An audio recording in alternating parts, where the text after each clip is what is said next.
Assalamualaikum warahmatullahi wabarakatuh. Kembali lagi bersama saya Monica Ramadhani Chania, berasal dari kelas 19A Program Studi Pendidikan Sejarah Fakultas Keguruan dan Ilmu Pendidikan Universitas Riau. Baiklah, pada kesempatan kali ini, di video kali ini saya akan kembali membahas suatu materi yang berkaitan dengan mata kuliah Sejarah Indonesia 2 yang diampu oleh Bapak Nurdiansyah MPD, di mana pada minggu lalu kita telah membahas mengenai bentuk perlawanan pada masa kolonialisme. Dan pada video kali ini saya akan membahas mengenai pergerakan nasional pada abad ke-20 sampai tahun 1942 serta politik etis. Untuk mengetahui apa pergerakan nasional yang terjadi pada masa itu, saksikanlah video ini sampai habis dan jangan lupa untuk klik like, share, comment, and subscribe supaya dengan adanya channel ini bisa membantu dan menambah wawasan teman-teman semua. Baiklah, sebelum kita mengetahui pergerakan nasional terjadi pada masa itu, kita akan membahas mengenai pergerakan nasional. Pergerakan nasional adalah suatu bentuk perlawanan terhadap kaum penjajahan yang tidak menggunakan kekuatan bersenjata, melainkan menggunakan organisasi yang bergerak di berbagai bidang seperti bidang sosial, politik, budaya, dan ekonomi. Dan pergerakan nasional ini adalah sebuah perjuangan yang dilakukan oleh organisasi dengan cara yang modern ke arah perbaikan hajat hidup bangsa Indonesia yang disebabkan oleh rasa tidak puas pada keadaan masyarakat pada masa itu. Pada awalnya berdirinya organisasi ini tidaklah untuk melawan kaum penjajahan, karena organisasi ini memang didirikan untuk mensejahterakan kehidupan rakyat Indonesia. Latar belakang lainnya pergerakan nasional ini diawali pada tahun 1908 yang dimana merupakan titik permulaan bangkitnya kesadaran nasional bangsa Indonesia pada masa itu. Baiklah, setelah kita mengetahui apa itu pergerakan nasional, selanjutnya kita akan membahas mengenai faktor-faktor yang mendorong terjadinya pergerakan nasional tersebut, di mana faktor itu dibagi menjadi dua, yaitu faktor internal dan faktor eksternal. Faktor internal yang pertama ialah penderitaan rakyat akibat adanya penjajahan. Bangsa Indonesia mengalami penjajahan yang sangat panjang sehingga menimbulkan penderitaan dan kesengsaraan. Maka dari itulah timbul tekad untuk bersatu dan menentang penjajahan. Yang kedua ialah sejarah masa lampau yang gemilang, di mana adanya kenangan akan kejayaan masa lampau seperti zaman Sriwijaya dan Majapahit.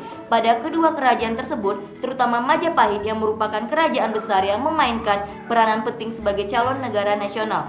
Kebesaran ini membawa pikiran serta angan-angan rakyat Indonesia untuk senantiasa dapat menikmati kebesaran tersebut. Hal tersebut kemudian mengunggah perasaan nasionalisme rakyat Indonesia. Dan faktor internal yang ketiga ialah pengaruh perkembangan pendidikan di Indonesia. Perkembangan sistem pendidikan pada masa Hindia Belanda menghasilkan beberapa kaum-kaum intelektual sehingga muncullah gerakan-gerakan organisasi pada masa tersebut. Dan yang selanjutnya merupakan faktor eksternal dari pergerakan nasional. Yang pertama ialah adanya gerakan Turki Muda 1908 di Turki. Gerakan nasionalisme di Turki pada tahun 1908 yang dikomandoi oleh Mustafa Kemal Pasha merupakan gerakan yang diberi nama Gerakan Turki Muda. Gerakan ini menuntut adanya modernisasi serta pembaruan di segala sektor kehidupan masyarakatnya. Gerakan Turki ini memberikan pengaruh politis bagi pergerakan bangsa Indonesia sebab mengarah pada pembaruan-pembaruan dan modernisasi. Serta faktor eksternal yang terakhir ialah adanya All Indian National Congress 1885 dan Gandhisme di India, di mana merupakan gerakan yang perjuangannya kemerdekaan India dengan cara melawan dan menentang Imperium Britania. Hal tersebut memberikan inspirasi para pelopor pergerakan nasional di Indonesia untuk berjuang melawan penjajahan pada masa itu. Baiklah, selanjutnya kita akan membahas mengenai masa pergerakan nasional yang dibagi menjadi 3 tahap, yang mana tahap pertama ialah masa pembentukan yang terjadi pada tahun 1908 hingga 1920, di mana pada tahun itu berdirilah beberapa organisasi seperti Budi Utomo, Sarekat Islam, dan Indi Separtis. Masa yang kedua ialah masa radikal atau non-kooperatif yang terjadi pada tahun 1920 hingga 1930, yang mana pada masa itu berdirilah organisasi seperti Perhimpunan Indonesia dan Partai Nasional Indonesia. Yang ketiga adalah masa moderat atau kooperatif yang terjadi pada tahun 1930 hingga 1942 dengan organisasi yang berdiri pada masa itu seperti Parindra, Partindo, dan GAPI. Dan selain itu juga ada beberapa organisasi keagamaan, organisasi pemuda, dan organisasi perempuan pada masa itu. Setelah kita mengetahui apa itu pergerakan nasional serta faktor dan tahapan-tahapan terjadinya pergerakan nasional tersebut, selanjutnya kita akan membahas ciri-ciri serta tujuan dari pergerakan nasional, di mana ciri dari pergerakan nasional yang pertama ialah keanggotaan tidak didasarkan atas kelompok etnis atau suku tertentu, melainkan semua kelompok etnis. Yang kedua ialah sebagian besar pemimpin organisasi itu berasal dari kalangan terdidik yang memperoleh pendidikan barat pada masa itu. Yang ketiga, organisasi-organisasi pergerakan nasional tersebut memiliki tujuan yang jelas bagi kepentingan seluruh bangsa Indonesia dari berbagai bidang.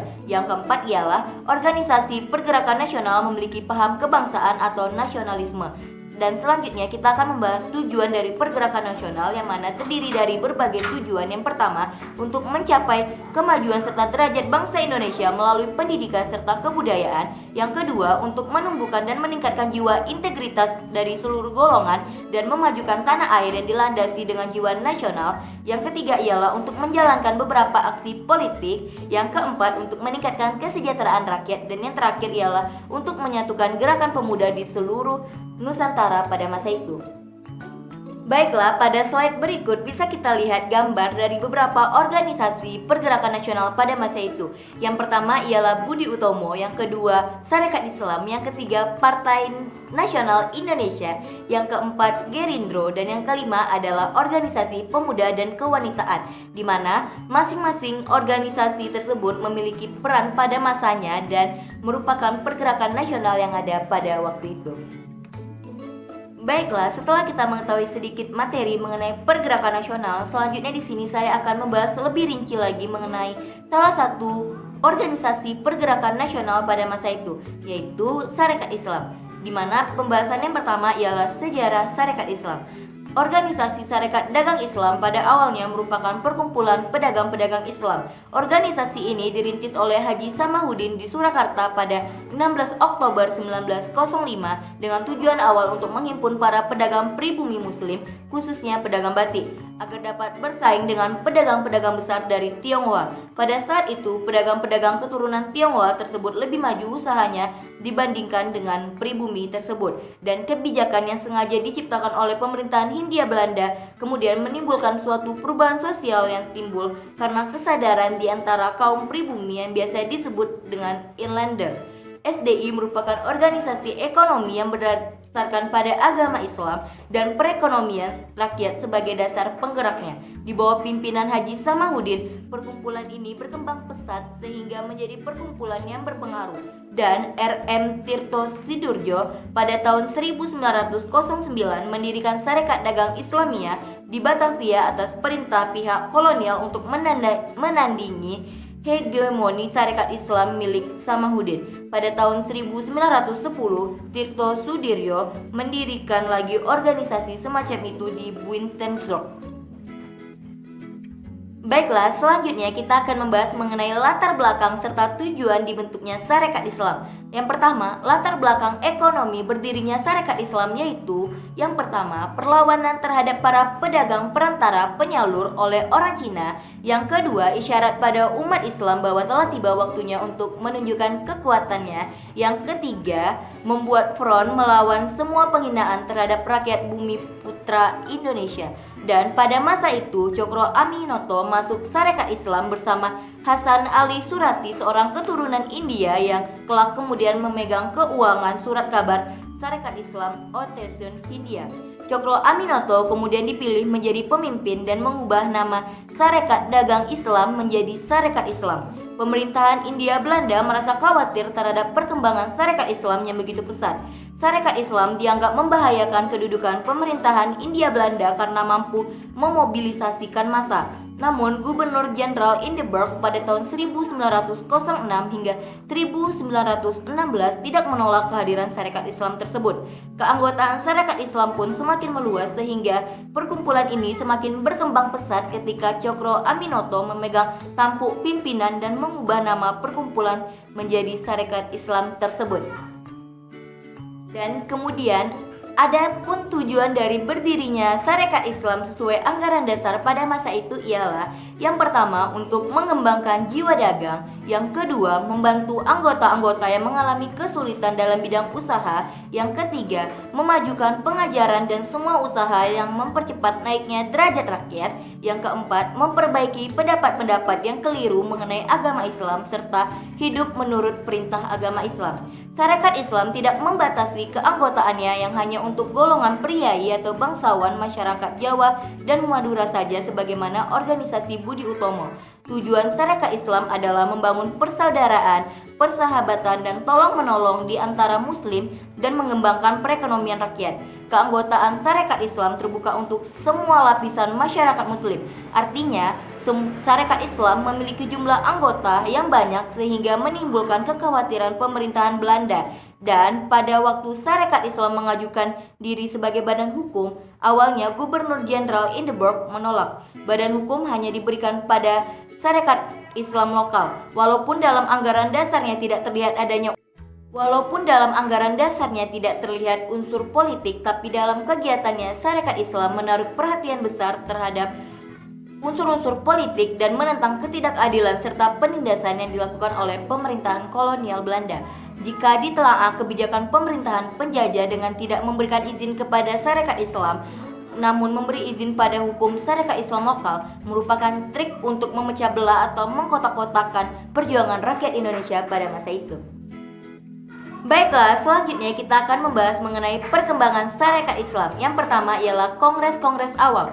Kongres pertama diadakan pada bulan Januari pada 1913 di Surabaya. Kongres Sarekat Islam pertama pada bulan Januari 1913 tersebut menghasilkan beberapa keputusan. Yang pertama, menegaskan bahwa Sarekat Islam bukanlah partai politik. Yang kedua, Sarekat Islam tidak bermaksud melawan pemerintahan Belanda. Yang ketiga, memilih Hos Cokro-Minoto sebagai ketua serta menetapkan Surabaya sebagai pusat Sarekat Islam. Dalam kongres ini, Cokro-Minoto menyatakan bahwa Sarekat Islam bertujuan untuk meningkatkan perdagangan antar bangsa Indonesia, membantu anggotanya yang mengalami kesulitan ekonomi serta mengembangkan kehidupan religius dalam masyarakat Indonesia.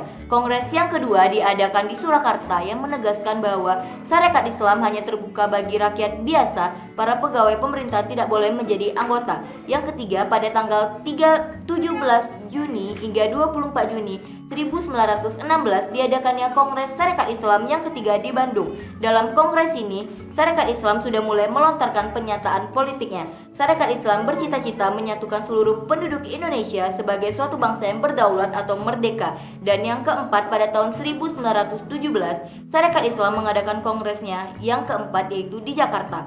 Dalam kongres ini, Sarekat Islam menegaskan ingin memperoleh pemerintahannya sendiri atau kemerdekaan.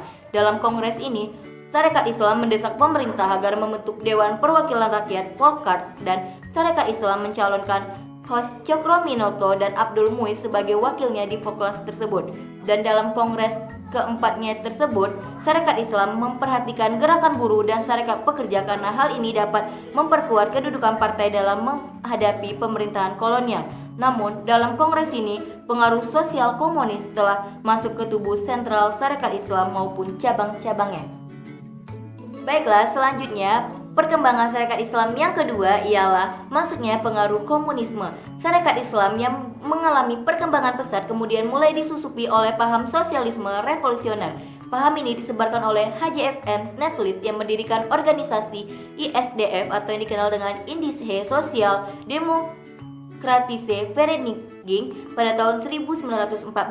Pada mulanya ISDF sudah mulai mencoba menyebarkan pengaruhnya, tetapi karena paham yang mereka anut tidak berakar dari masyarakat Indonesia sehingga menyebabkan kurang berhasilnya usaha tersebut. Akhirnya organisasi yang didirikan oleh Belanda di Indonesia ini tidak mendapatkan simpati rakyat, dan diadakanlah gerakan penyusupan ke dalam tubuh Sarekat Islam yang akhirnya berhasil mempengaruhi tokoh-tokoh Sarekat Islam muda seperti Semaun, Darsono, Tan Malaka, dan Alimin. Sehingga karena masuknya pengaruh komunisme ini, maka Sarekat Islam pun terpecah belah menjadi dua bagian. Yang pertama ialah Sarekat Islam Putih yang dipimpin oleh Hos Cokro-Minoto dan Sarekat Islam Merah yang dipimpin oleh Semaun. Sarekat Islam Merah berlandaskan asas sosialisme komunisme, dan Sarekat Islam Putih ini pun berhaluan kanan berpusat di kota Yogyakarta, sedangkan Sarekat Islam Merah berhaluan kiri berpusat di kota Semarang. Sedangkan host Cokroaminoto pada mulanya adalah penengah di antara kedua kubu tersebut. Jurang antara Sarekat Islam Merah dan Sarekat Islam Putih semakin melebar saat keluarnya pernyataan komitmen Partai Komunis Internasional yang menentang cita-cita pan-Islamisme. Pada saat Kongres Sarekat Islam Maret 1921 di Yogyakarta, Hardi Fakrudin, Wakil Ketua Muhammadiyah, mengedarkan brosur yang menyatakan bahwa pan-Islamisme tidak akan tercapai bila tetap bekerja sama dengan komunis karena keduanya memang bertentangan. Di samping itu, Agus Salim mengecam Sarekat Islam Semarang yang mendukung PKI. Darsono membalas kecaman tersebut dengan mengecam Belanda kebijaksanaan keuangan Cokroaminoto dan Sarekat Islam Semarang juga menentang pencampuran agama dan politik dalam Sarekat Islam. Oleh karena itu, Cokroaminoto lebih cenderung ke Sarekat Islam haluan kanan atau Sarekat Islam Putih pada masa itu. Dan perkembangan Sarekat Islam yang terakhir ialah penegakan disiplin partai. Pecahnya Sarekat Islam terjadi setelah Semaun dan Darsono dikeluarkan dari organisasi. Hal ini ada kaitannya dengan desakan Abdul Muiz dan Agus Salim pada Kongres Sarekat Islam yang ke-6 tanggal 6-10 Oktober 1921 tentang perlunya disiplin partai yang melarang keanggotaan rangkap. Anggota SI harus memilih antara Sarekat Islam atau organisasi lain dengan tujuan agar Sarekat Islam bersih dari unsur-unsur komunis. Dan ada kejadian-kejadian penting yang dialami Sarekat Islam pada tahun 1923 antara lain, yang pertama meninggalkan politik bekerja sama dengan pemerintahan Hindia Belanda, yang kedua berubah menjadi partai politik dengan nama Partai Sarekat Islam atau PSI, dan Sarekat Islam daerah yang jumlahnya banyak sekali itu menjadi bagian dari PSI yang meliputi seluruh wilayah Indonesia. Mungkin sekianlah materi mengenai perkembangan Sarekat Islam pada masa tersebut yang terjadi dalam 3 tahapan. Yang pertama ialah pada kongres-kongres awal, yang kedua masuknya pengaruh komunisme, dan yang ketiga ialah adanya penegakan disiplin partai pada masa itu. Dan akhir dari Sarekat Islam pada masa itu ialah pada Kongres PSI tahun 1929 menyatakan bahwa tujuan perjuangan adalah mencapai kemerdekaan nasional. Karena tujuannya yang jelas itulah PSI ditambah namanya dengan Indonesia sehingga menjadi Partai Sarekat Islam Indonesia atau yang disingkat dengan PSII. Pada tahun itu juga PSII menggabungkan diri dengan Permufakatan Perhimpunan Politik Kebangsaan Indonesia (PPPKI). Akibat keragaman cara pandang di antara anggota partai, PSII pun pecah menjadi beberapa partai politik.